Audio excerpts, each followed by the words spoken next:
Hey everyone, welcome to another conversation. I'm joined today by Gerando Bonganay, who's actually a longtime collaborator of mine, AI architect, recently AI engineer. Baka all actually both.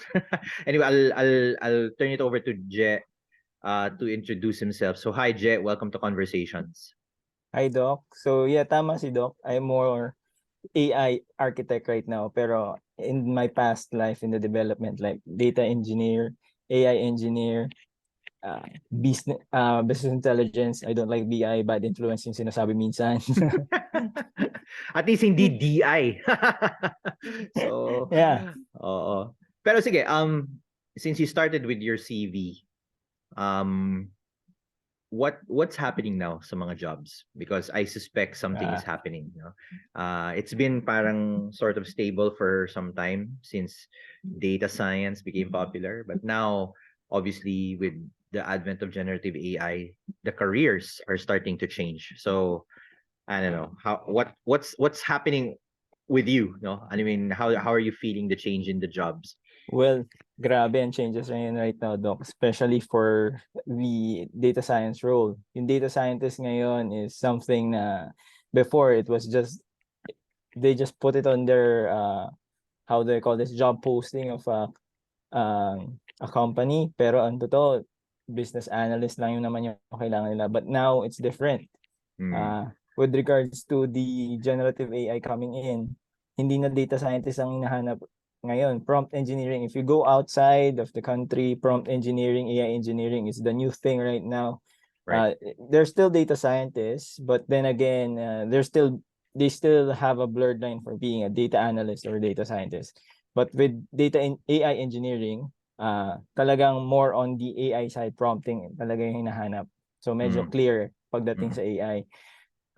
However, one thing na nakikita ko right now, especially from where I am, meron tinatawag na forensics part ng AI na hinahanap right now. So really Forensics. something new. Yeah, forensics. They're looking into the ensuring na yung data na coming in from the AI, that will come in for the AI, is correctly being curated, and it has a forensic with regards to how it was changed, or uh, how do you call this, the lineage of this data, so on and so forth. Mm, Lots of mm. changes. So let's say because you said BI, no, bad influence. Uh, what what uh what what was the career shift or the cultural shift moving from a BI role to an AI role? Ano, AI BI. Kulang na lang CI and BI nga. Yes, yes. Oo. So, may actually may CI, pero it's Yeah, totally yeah. different topic. So yeah, 20, what was the 20 ano yun eh. perspective? When was this? Yeah, 2013 yun. BA is big back in Mm, 2013. mm, Teradata, so on and so forth. Coming in with your data warehouse. mm. The shift there was back in 2014, 2015. So Right, there's something coming in, which is big data. Si Hadoop is right. coming in, and everyone is looking in at it. Apparently, on my end, I went to some a meetup Mm-hmm, of some sort from someone. mm-hmm. Uh, I won't tell the name, Yeah. but it's more on the analytics of the Philippines, the Mm, EAP. mm-hmm. So he's discussing about the new things that's coming in with big data, data science, and all that. I got interested, especially on the natural language processing part. So Right. yun yung shift actually on my end. It's more of the drive to have a new knowledge, and also when I go to meetups, I listen as well and then analyze it my own, and Mm, how I can leverage myself moving forward with new technologies. Ganon yung thinking ko pag pumupunta ako sa mga meetups eh. So right. yeah, I see NLTK, so on and so forth, diniscuss yun. So when I came back to the startup company that I have been working on, so I started doing Hadoop, big data, R&D for it, and then okay, we're doing something for warehousing and so on and so forth. The lake house, the the data swamp now. So back then, meron akong partner na data scientist. Well, hindi pa big word no na data scientist back in 2015. You're just really someone who's doing the research part of things. And ang nangyari, we did something pagdating ng election, di ba? So lots of things are happening. 2016's coming. Well, we tried out NLPK, what I've learned, NLP, big data, and back then, with regards to security of the data within the social media, ayoko magbigay na name, baka maano tayo eh. So, basta yung mga social media, getting the data from them is a lot easier back 2015, 2016. So, we did some data scraping yun. Nag-ano na ako, nagdi-data engineering na ako. That's something that you can do when you're in a startup company. Lahat-lahat ginawa ko nun eh. So, we did NLTK, we did sentiment analytics, was able to present it to a possible vice president back then. So that's a big thing for me, doing a startup. And then, yeah, everything just went step by step. I got in my new job in IBM back in 2016, and I'm still here in IBM. But the thing there is, I connected the dots based on what I have learned from meetups, what I've learned from people, analyze them, and put it into work. That's how I do my job, from BI to data engineering to data science, now into AI engineering, and then AI architect. You mentioned offline earlier that it was sort of, I don't know, unintentional, or kumbaga, the job just found you, no? Can you The talk job about just that? found me. Like how does that work for someone? Apparently, it's a niche market back then. Kaya kapag may alam ka na doon at the end of the day, yung mismo yung trabaho yung lumalapit sa'yo. So somehow right now, I think that's what will happen moving forward with AI. Kapag meron ka na ng skill set with regards to AI prompt engineering, so on and so forth, yung trabaho na ilalapit sa iyo, hindi na yung hindi na ikaw yung lalapit sa trabaho eh. That's what happened to me. Kaya hindi ko sinasadya talaga na biglang, from a startup company, a large tech company wants me to go inside and teach them, well, not teach them, but to help them with regards to their data engineering, data science, and AI technologies. So, also, yung talaga pagiging, yung thirst for knowledge mo with regards to doing things. Let's say, for example, coding an AI on a robot, a now robot. Sabi sa akin, sige, gagawin ko yan, no problem. And it's more of curiosity that made me go here. And it's unintentional. It's just my curiosity that made me go up. Yeah. So, sige, now back to current era. How do you now describe this? Or was there a noticeable shift? Because I remember talking to you, you were already working with your current employer before ChatGPT emerged. What's the noticeable shift when generative AI started to become kind of popular, sometime November 2022? Did you notice a shift in kind of the market or the space or the jobs? Definitely. There's a shift with regards to before, when people I meet talks about data engineering, and data science, they only talk about how they will do this machine learning use case to a certain business outcome, right? Something that will have a revenue for them. Now they're looking into, hey, with this AI stuff that you're coming in, how can this make me more money by cutting off my manpower? So yun yung una nila nakikita cutting off manpower. I think it's really big for them. But the thing is, I told them, kahit wala pa tong AI na to, nangyayari na naman yung cutting off yung manpower na yan. Because before, it's just nung before, when it was just the traditional AI, medyo kailangan mo ng skills talaga, tsaka hindi siya commercialized specifically, for example, I'll just go back to my experience back then. So there's what we call Flink AI. So it's a banking app for a certain financial industry back when I was working with a Texas financial company. So the thing there is call centers yung ano niya, yung na-target sa kanya. So there's really jobs that was lost for the call centers back then. But then again, if you look at it, when there's a job loss, there's new jobs coming in. Right? So yung mga nag-adapt, they did the M-Turk. I don't know if everyone knows. Yeah, Mechanical Turk. So what happened there was someone needs to train the Clink AI using the natural language excuse me, natural language processing. So medyo ano siya, neural network yung dating ng Clink AI. And at the end of the day, whatever you put there para matuto, it should be from a human being as well. So if you put just garbage there, garbage in, garbage out ang mangyayari sa AI. No, nonsense. So the thing there is, one, you have people who have to check kung ano yung mga ginagawa ng M-Turk. Kasi minsan, gine-gamify yan ng mga M-Turk eh. Especially, it's there's money involved pag may M-Turk ka. So, the change there was, yes, nabawasan yung manpower with regards to the people in the call centers. But some of that people na meron ka before na magaling yung mata pagdating sa dialogues na kailangan pakain dun sa AI, andun pa rin sila. So, it's more of the adoption. Yun yung nangyayari before, mas nangyayari ngayon yan ngayon. Kasi yung generative AI, it's really more on the creative side. You've said it before, it's more on the creative side now.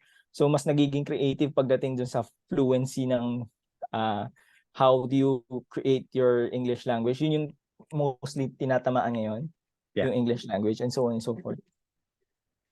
Okay, so I want to drill down to that because one of the things na I'm actually quite passionate about is this long-standing, I don't know, cultural divide, I would call it, between the technical and the non-technical people.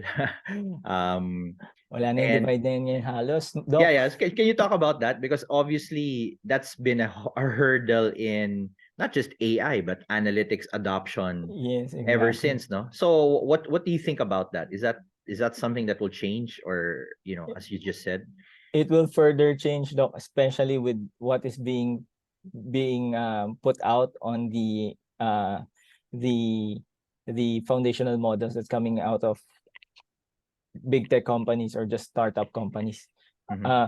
With regards to how do you call this, the creative side of things, grabe. We're getting tawag dito, we're getting this new technology that is being disruptive pagdating sa drawing, video, so on and so forth, right? So pagdating doon, before, if you want to be someone who is good at a video editing per se, kailangan marunong ka Adobe Premiere. Adobe Premiere. Iniisip ko Photoshop, it's different. Yung sa Sa photos naman yan. Sa photos. You have to be good at that. Pero ngayon, just feed AI your idea, it will create it for you. So, with regards to that, yung mga skills involved, the creative skills, na ano siya eh, na gagawan siya ng bridge eh. Now, specifically, balik tayo dun sa industry ko, which is technology. Not everyone can code, right? And some codes are already dying out. Specifically, let's say, for example, COBOL. It's still the base of every COBOL, it's still the base of every banking company, I think, don't quote me on that. No, I think it still is. And we have mainframes still running. Most of them, I don't know, decades already. Yes, you can say exactly. half a century. So if you look at it, there's a lot of things that's coming out. So for example, I'll just I won't drop any names of these technologies that's coming out. But if you look at it, you're already having a coach with regards to, let's say, COBOL. Balik ako COBOL, Doc. So if you're losing your rockstar COBOL developer, retiring already, and you have a lot of his codes within your conglomerate, for example, pakainin mo lang yan sa model mo. Curate mo muna bago mo pakainin. You have to ensure that you have high quality data being fed to your foundational models. Moving forward, mag-hire ka ng junior, meron na siyang coach, parang hindi na rin nag-retire yung magaling mong coder ng COBOL, di ba? So, ganun yung nangyayari ngayon. Moving forward, Doc. Yun yung nakikita ko. Correct. So, it's bridging those gaps pagdating dun sa ating, how do you call this, workforce. Okay.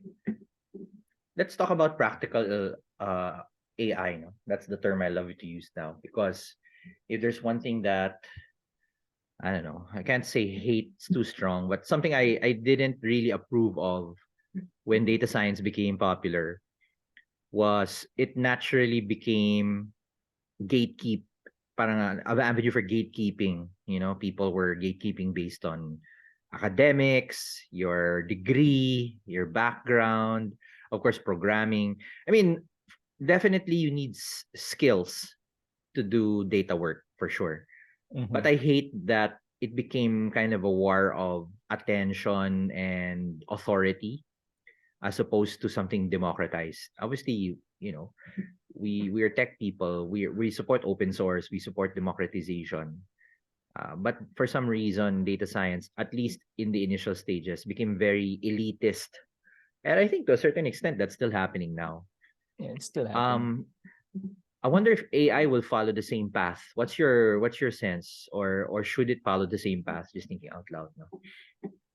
So right now, based on what I'm seeing, unfortunately for us, the people who are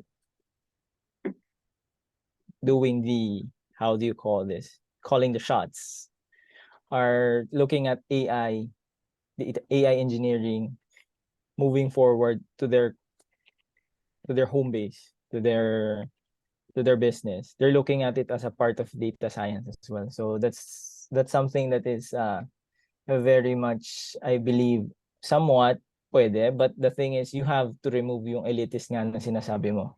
And apparently medyo malalim na yung ugat na yun. And there's a lot of change management that needs to be done in order for us that to be removed within these companies. Unfortunately, yeah, that's one of the things that we have to work and strive moving forward for us who has deep knowledge with regards to the data science and the AI side. Yes, it's almost the same, but the thing at the end of the day is the skills you have there is more on the analytic side. So dapat meron kang common sense to connect apples and apples, causality, and all those needed inferences that you have to do. Yeah. So yeah, at the end of the day, to keep it short, there's a lot of culture change kasi na ano na talaga na ingrain na dun na ano na siya na ano na dapat kapag gusto mo data scientist, dapat mga ano yan, may mga master's degree, so on and so forth. But the thing is, what I learned when I was back doing some data science work with a biotechnology company in San Francisco, and also with the Texas company back then. Yung nasa US kasi, almost hindi sila, yung mga yung mga some of my co-workers there, they're not really what you call this. Hindi sila ganun ka well educated with regards to the schools, but they have certifications to show off what they have learned. Yun yung sa akin. At the end of the day, it's more on the certifications moving forward, especially sa AI. Kasi at the end of the day, yung generative AI, as you can see, everyone can do it already. They can just get the model and then understand how it is being done. For example, in Poe, right? Yeah. They can just pop it in anything you want. Yeah, Actually, just there's a term called credentialism. it was so bad in data science. It would be such a shame if it, also crossed over to AI. In fact, I see this a lot, and maybe you want to chime in on this, especially on LinkedIn. You have people who are still stodgily defending, oh, don't get into AI yet. You have to study this, you have to study that, or don't forget that blah blah blah blah mathematics, blah blah blah blah, blah statistics, blah blah blah computer science. I'm not saying those are not needed, but I'm just wondering about the, I would say, Mm-mm. excessive credentialism, the excessive gatekeeping. When in the startup world, especially in the dev world, some devs don't even have a college degree, and they're starting companies, and they're getting stuff Mm. done. So I just find it really opposite when it comes to kind of the data world. So where will AI fall into? You mentioned something offline about the com sci stat debate coming back. Is that is Yeah, it's that something coming that back. you're It's seeing? coming back. But actually, I'm hearing things like, data science. Will be with AI coming in. This will be the clear line where data science is for the statisticians, and the AI engineering, Mm, the prompting side will be on the computer scientist side. The thing there is, no, it's still not. Both can still do it as long as they have the understanding of both ends of AI and the data science part, the statistics.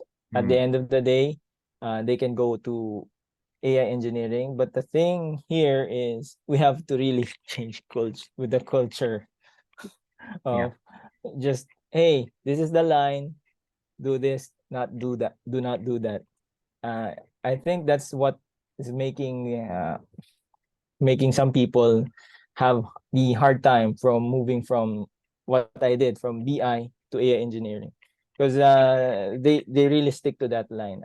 On my end, learn it, get certificates, understand, get in your information, that change that information to knowledge and wisdom, and move forward to your role. You know what I also read recently, but this was written by someone abroad. I don't know if it's Silicon Valley, but in somewhere abroad, that there's actually a glut of junior data talents, data scientists, data analysts. There's so many of them now because everyone's studying it right and left, but they're not getting hired because companies still insist on relatively more senior talent, minimum of 3 years, 4 years experience, blah blah blah. So that's ironic that now that you have a lot of talent in the junior level, it's still the senior levels that are being sought after. I don't know what will it take for companies to start getting like more junior talent, because you can get them, let's just say it out loud, at a much more affordable rate compared to these rock star superstars that were kind of the pioneers in the field. I'm wondering if generative AI can also be a way of bringing up this junior talent to kind of the level of the seniors, Oh, because definitely. it's happened in other industries already. Definitely. I'm going back to the what I have said earlier with regards to generative AI being able as being a code assistant for these juniors moving forward in a certain company. So at the end of the day, instead of hiring seniors that doesn't know the ins and outs on how to create the, because at the end of the day, doc, you hire seniors, but the thing is they don't understand the how the companies certain how do you call this, the standards with regards to creating their codes, for example, they don't understand it. So sometimes you hire a senior, apparently he's not really that good, and you end up with shitty code. To be frank, right? To be frank, yeah, to be frank, Mm-mm. it happened to me before, but I won't Horror go there. story, maybe Yeah, another, horror maybe in story. Yeah, another episode. yeah. Okay, sige. Let's go back to the question of being practical. So everyone's playing, let's say, with these public models, Hugging Face, ChatGPT.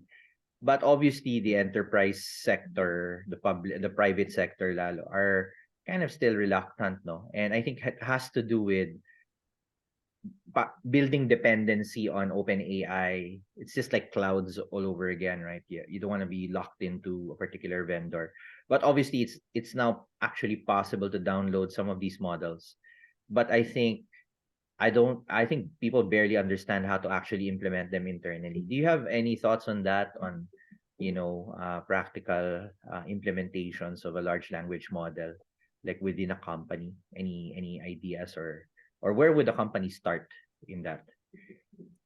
So with regards to how a company would start, I think I preach this a lot, Doc. Hmm. So if you want to start with AI, data first. Look into Hmm. your data first. Just don't apply AI because it's a hype thing right now. Look into your data first within your conglomerate or within your business. Mm-hmm. And then see for yourself, hey, am I ready for an AI? And then after that, look into things such as the governance of these things moving forward. So Mm-hmm. at the end of the day, you need to have a good governance with regards to AI because there's a lot of things that's happening right now. I know a lot of people have understanding already of hallucination, how generative AI can create nonsense and that looks good, but it's not really. It's fake news, Hmm. right? It's fake news. There's also things that if you implement items from Hugging Face, for example, if you're not really good at looking into those models, it could be a poisoned model. So that's a new thing right now. So a poisoned model is a foundational model that is fed by fake news Hmm. or not Contaminated data, contaminated basically. data. Yes, contaminated data. Now, if you look at it, if you apply it within your business, what will happen there is you have bad bad feedback for from a client. Let's say it was fed by uh let's say bad words, yeah. That's gonna be bad for your reputation as a business. If you're Hmm. in a let's say a banking industry and you have this certain app that does this, why are you doing profanity to your client? So it's really big, right? It's a Yeah. big scandal moving forward. So governance at the end of the day is needed with regards to AI. And fortunately for me, I'm in a company that does this governance thing. Yeah, as part of your consulting, no? Yep. Um, it's funny how governance, it's always been the case, no? Data ethics even before that, no? But when AI came about, suddenly people are talking AI ethics. And then the funny part is exactly what you said. They're arguing about the algorithms, they're arguing about, bias, without seeing that the algo is just a reflection of how good or bad your data is. Yes, exactly. And so you gotta fix the data. But actually, even at the data level, that's actually a product of a process. Mm-hmm. And very, very few people go to process level. Like, why did this data become so skewed? Or who gathered it? How did what was the Exactly. data generation protocol? Kung ganun, no? Um, why is that? I'm just trying to figure out, why is that? Is it just because it's tech people handling it and not really other? I don't know, thinking out I, loud.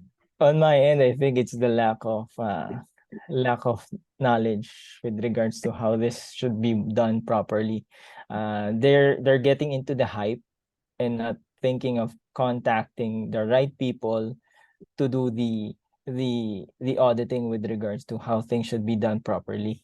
Right. That's how I Right. see things right now. So they just jump into the bandwagon and then, hey, we have this AI, this cool new tech, and then it will just in every hype, uh we always do this actually. I can Mm-hmm. feel with big data, for example, when it was a hype before, everyone went big data, but they didn't look into how to organize those data moving forward, and then it became a swamp. And now there's a few people who does the big data now. Before Data it's swamp. yeah, Yeah. Before, there's a lot of vendors doing it, but right now it's just I don't know, Yeah. a few actually. Talking about skill sets, no.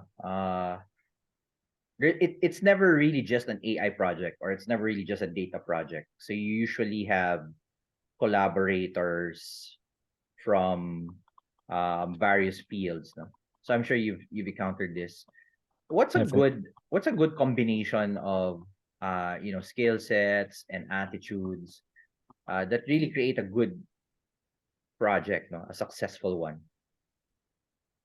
First off, with regards to this, I want people around me to have an open mind because not everyone is always correct 100%. So I might be right on this end, but I might be forgetting something at the certain end. So I'm not always correct. So I'm ensuring that when I was back in the development side of things of AI and data science, I ensure that I ask my peers for peer reviews with regards to this. So if you if you run the things like this, AI and data science, you have to ensure that you have peers that's also as knowledgeable as you and as humble as you, that they understand that they're not perfect with regards to these things. Normally, this I would say, because project management is also another bugbear, no, in a Mm, data group, especially if the project manager doesn't come from a data background. Although nowadays, I think most PMs of a data project probably have a data background. So I guess you're usually the subject matter expert. How do you how do you bridge that gap, no, between like a PM and like an engineer, a PM, or a data analyst, data scientist? What's a good approach? basically, you have to put them to the from the technical side. You have to put it down to some analogy side of things. Remember how we talked about a certain product of IBM that I've mentioned to you that it's on an analogy side of things, but it's more on the green side of things. How I did the analogy, right? Because that's also something that I have seen with regards to project managers. If it's a boy, go to the green side of things, and he will understand it straight up. If it's a girl, do it on the cooking side of things. He'll understand everything with regards to the data So science. there's a slight gender bias now in the Yes, approaches. actually, that's how I have seen it towards my career. That's how I seen it, and it works. What works? Don't need to fix it. Talking about that, no, you know the saying, sometimes or keep it simple, KISS, keep it simple, stupid, parang ganun, ano. Yes, yes. And AI is sometimes in that position where you could have done something with a simpler model, you could have done something with a simpler process, but because of the hype and the excitement, they insist on some neural network or whatever. Does that all happen a lot, or it's really more of a myth? And if so, how do you handle that, especially if you're dealing with clients, no, in a high-paced environment, and you want to get AI, but actually a moving average would have fixed it already, or something like that, no? It happens a lot, Doc. It happens a lot. But good thing for me, yeah. The way I explain it to a certain degree, to an analogy, it helps out a lot to them, and also it comes with the experience as well. So for example, I'll go back to one of the data science work I did with I won't say the name of the client. So the thing there is, there's a new kid coming in, data scientist, doing data science work, doing neural network, so on and so forth. But the thing there is, when it comes to experience, I've told him already that most of the time it's not neural networks, it's just regression is enough. Boosted trees, my favorite. It works already with regards to doing the work. At the end of the day, don't look at the algorithm, look at the data first. Is it clean? is it well, it's good quality, so on and so forth. At the end of the day, 80% of the work, if you're going to data science, especially now, I think with AI, it's still going back to data. Is it clean? Is it good for training this new generative AI? Now, if it is, uh, go for it. Do I think the that AI actually work. that's a question I always had in my head. Parang we've been taught forever to do like the proper data warehousing process, and with a few exceptions, clients almost never do that, or they want something quick and dirty, proof of concept. Sometimes I hate the term proof of concept. Like, how much proof do you need? The biggest companies in the world are data driven, and you need proof that you need data. It's just funny. True. So, does AI make that easier to move past that maturity curve, or does it make it worse because it might encourage customers or clients, companies to take shortcuts, or I maybe both? I believe that AI will make it easier moving forward because it's a lot more explainable right now. If you can do AI right now, and then if you can see how the output looks, you understand. I think the client will now understand why you need clean data moving forward because the output of the AI is now explainable to you, eh. 'Di ba? If you put garbage in, profanity into an AI model, what will happen? Profanity will be out of there, right? Remember 2016 again, Microsoft, the AI. I don't know if you Yeah, remember it. parang 24 hours or 48 hours it went haywire, Yeah, diba? yeah, it went to haywire. So if you look at it right now, you can do whatever happened today, and you have to understand now how quality data is needed and also quality people to get that data properly curated. Hopefully yeah, that will get the message across to them. Okay. Let's look at the more positive ideas. So, well, clearly AI is the rage, but getting past the hype, what are your favorite use cases, or emerging use cases that you would really like to see happen in a broad scale?